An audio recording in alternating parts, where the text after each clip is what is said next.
Hello बच्चों, let's read this question. PV plots for two gases during adiabatic process are shown in the figure. Plot 1 and 2 should corresponding respectively to.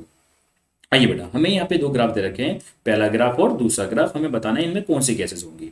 थोड़ा हम ध्यान से देखें तो ये हीलियम और आर्गन गैस है ना, और यहाँ पे भी हीलियम है और आर्गन गैस, मतलब ये तो मोनोएटॉमिक है। यहाँ पे ऑक्सीजन और नाइट्रोजन गैस आपकी डायटोमिक गैस है। तो एक तो आपके पास यहाँ पे मोनोएटॉमिक गैस है बेटा, हम देखें तो एक मोनो एटोमिक गैस है। और जो मोनो एटोमिक गैस होती है उनके लिए डिग्री ऑफ फ्रीडम हमेशा 3 होते हैं, ये हम जानते हैं। और जो डाई एटोमिक गैस होती है, जो डाई एटोमिक गैस होती है उनके लिए डिग्री ऑफ फ्रीडम 5 होते हैं, ये भी हम जानते हैं। और डिग्री ऑफ फ्रीडम अगर पता है तो हम सबके लिए गामा भी पता है कि गामा का 1+2/f होगा। एफ का वैल्यू जैसे हमें 3 पुट करोगे तो ये 5/3 हो जाएगा। 5/3 का मतलब हो गया 1.67 का। और यहाँ पे अगर हम इसे गामा कैलकुलेट करेंगे तो 1+2/f होगा। एफ की जगह आप 5 पुट करेंगे, ये फाइनली 7/5 हो जाएगा, जो कि 1.4 है।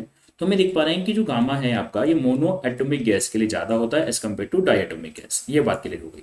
और जो स्लोप होता है, स्लोप ऑफ एडियाबेटिक गैस, वो हम जानते हैं स्लोप ऑफ एडियाबेटिक गैस होता है, उसका फॉर्मूला होता है स्लोप ऑफ एडियाबेटिक गैस का, वो फॉर्मूला ये होता है बेटा माइनस गामा p/v होता है।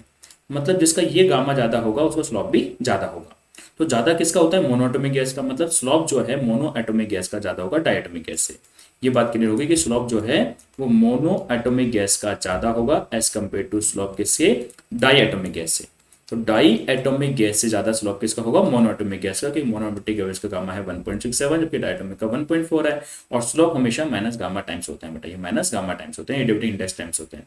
तो जिसका स्लोप ज्यादा है मतलब मोनोएटोमिक गैस का, और जिसका स्लोप ज्यादा होता है वो ग्राफ नीचे वाले, मतलब ये वाली गैस तो आपकी मोनोएटोमिक गैस होनी चाहिए और ये गैस आपकी डाई एटोमिक गैस होनी चाहिए, क्योंकि जिसका स्लोप ज्यादा है वो नीचे वाला ग्राफ है।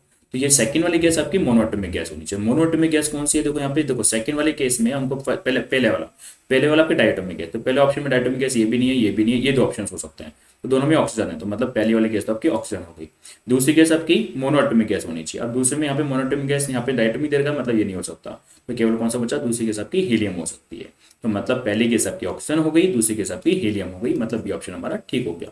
ये दोनों क्यों कैंसिल हो गए? क्योंकि इसने पहले वाले ही ग्राफ को मोनोएटोमिक गैस कहते हैं, जबकि पहले वाला ग्राफ तो डायटोमिक गैस होगा, क्योंकि उसका जो स्लोप है वो कम होगा, मोनोएटोमिक गैस का स्लोप ज्यादा होगा। एडियाबेटिक का स्लोप हम जानते हैं माइनस गामा है ना, p/v होता है। जिसका ये ज्यादा होगा उसका स्लोप ज्यादा होगा। तो ज्यादा किसका होता है? मोनोएटोमिक गैस का होता है, इसलिए इसका स्लोप ज्यादा होगा। ओके बेटा, थैंक यू।